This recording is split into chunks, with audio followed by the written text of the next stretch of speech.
Hi friends, welcome to Paru's kitchen. இந்த வீடியோவில் என்ன பார்க்க போகிறோன்னா, இன்றைக்கி மீன் வாங்கிட்டு வந்தேன். என்னென்ன மீன்லாம் பார்த்துக்கலாமா வாங்க. சீலா மீன் வாங்கினேன். சீலா மீன் வந்து ஒரு 1/2 கிலோ வாங்கினேன். ஒரு 2 மீன் தான் நின்றுச்சு. பெரிய மீனாக இருந்தாலும் கரெக்டாக 2 மீன் தான் நின்றுச்சு.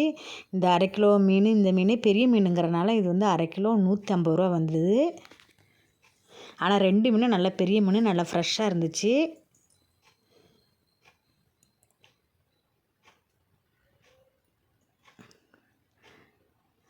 இது கூட என்ன மீன் சேர்த்து வாங்கியிருக்கிறேன், சீலா மீன். இதை வந்து வறுத்துக்கலான்ட்டு இருக்கிறேன்.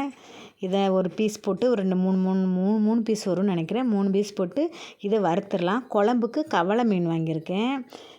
இது வந்து வறுக்கிற மீன் நல்லா பெருசாக இருக்குது பாருங்கள். இதில் முள் கம்மியாக இருக்கனால வறுத்து சாப்பிட்டா நல்லாயிருக்கும். ஆனால் 2 மீன் 150 ரூபா, கொஞ்சம் அதிகம்தான் ரேட்டு. கொஞ்சம் அதிகமாக இருந்தது, பரவாயில்ல. அப்புறம் வறுக்கிறதுக்கு ஏதாச்சும் வேறு மீன் எதுவும் இல்லை, அதனால் இந்த மீனை வாங்கிக்கிட்டேன். அப்புறம் குழம்புக்கு இது கவளை வாங்கியிருக்கேன். கவளை இது மத்தின்னு சொல்லுவாங்க, கவளை இல்லை, இது மத்தி மீன். இதுவும் 50 ரூபாய்க்கு வாங்கினேன். கொஞ்சம் தான் வாங்கினேன், இது நிறைய வாங்கலை, குழம்பு மட்டும் வச்சுக்கலான்ட்டு.